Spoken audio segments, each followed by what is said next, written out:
উপদেষ্টা স্বাস্থ্য ও পরিবার পরিকল্পনা মন্ত্রণালয়ের আগমন।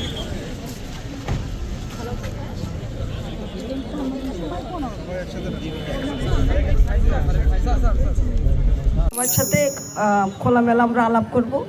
আমাদের সামনে যে 12 তারিখে যে ভোটটা আছে সেখানে একটা হলো গণভোট, আরেকটা হলো সংসদীয় ভোট।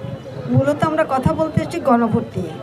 গণভোটটা কেন গণভোটে আমাদেরকে হাঁ দিতে হবে, এই বিষয়টা আমরা সাধারণ সবার সাথে মত বিনিময় করব, তাদেরকে জানাবো কেন দিতে হবে। প্রথমত বাংলাদেশ 71-এ একবার স্বাধীন হয়েছিল। সেই সময়ই ছিল পশ্চিমা গোষ্ঠীর বৈষম্য এবং বাংলাদেশ সেখান থেকে সৃষ্টি হয়। কিন্তু সেই বৈষম্যের তো অবসান হয় নাই, বৈষম্য দিনে দিনে বেড়েছে। কাজেই আমরা চাই একটা বৈষম্যহীন সমাজ করতে।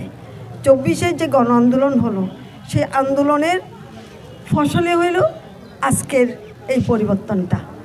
সেই সময় আমাদের অনেকগুলো প্রায় 14,000 ছেলে মেয়ে আহত হয়েছে, 32 জন ছেলে হাত অথবা পা হারিয়েছে, 22 জন ছেলে চোখ সম্পূর্ণভাবে নষ্ট হয়ে, দুটো চোখ সম্পূর্ণভাবে নষ্ট হয়ে গেছে।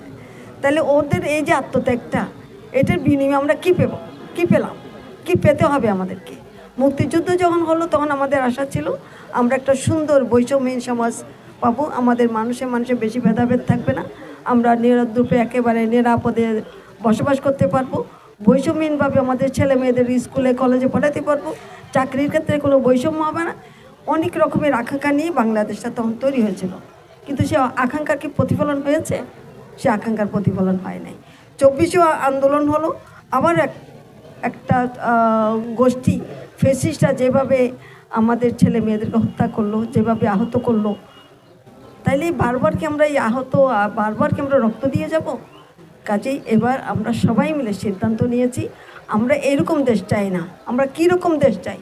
যে দেশটার মধ্যে কোনো বৈষম্য থাকবে না, যে দেশটা তৈরিতে আমাদের সবার অংশগ্রহণ থাকবে। যেমন ধরেন, আমাদের যখন কোনো ফেসিস্ট কিংবা কোনো দুর্বৃত্ত যখন তার বিচার হয়, যখন তার ফাঁসির আদেশ হয়, কিংবা তার যখন যাবজ্জীবন হয়, কি হয়? প্রেসিডেন্ট তাকে ক্ষমা করে দেয়। কিন্তু যে দুর্বৃত্ত যাদের সাথে দুর্বৃত্তগিরি করেছে, যাদের কষ্ট দিয়েছে, যাদের সন্তানকে হত্যা করেছে, তার থেকে তো কোনো অনুমতি নেয় নাই। কাজে এবার বলা হচ্ছে, যদি প্রেসিডেন্টকে ক্ষমতা ওভাবে দেওয়া যাবে না, যিনি প্রেসিডেন্ট যে ক্ষমতার মধ্যে থেকে যার সন্তান গেল কিংবা যার ক্ষতি হইল, যে কষ্ট পেল, তার অনুমতি ছাড়া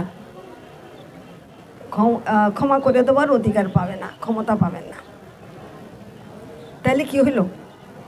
জনগণের অংশগ্রহণ হইল। আমরা এরকম অংশগ্রহণমূলক দেশ চাই, অর্থাৎ জনগণ যেটা চাইবে সেটাই হবে। সেই জনগণের চাওয়াটা অত্যন্ত সাধারণ। আমাদের জনগণের চাহিদাটা হলো আমরা ঠিক মতন খাওয়া পড়া করতে পারবো, আমাদের ছেলেমেয়েরা নিরাপদ স্কুলে যেতে পারবে, কলেজে যেতে পারবে, ছেলেমেয়েরা তাদের মেধা অনুযায়ী চাকরি বাকরি পাবে, ব্যবসা বাণিজ্য করতে পারবে, কোনো রকমের দুর্বৃত্তরা ব্যবসা করার ক্ষেত্রে চাঁদাবাজি করবে না। অর্থাৎ যা আমাদের সমাজে এখন হচ্ছে এগুলো হবে না। কাজে আমরা যদি ওইরকম সমাজ একটা করতে চাই, ওইরকম দেশ আমরা যদি করতে চাই, এই গণভোটটা সেটার জন্য, দেশ পরিবর্তনের জন্য। আগের কিসিবে দেশ চলবে না, দেশ নতুন করে আমাদের সবার অংশগ্রহণের মধ্য দিয়ে দেশটা তৈরি হবে।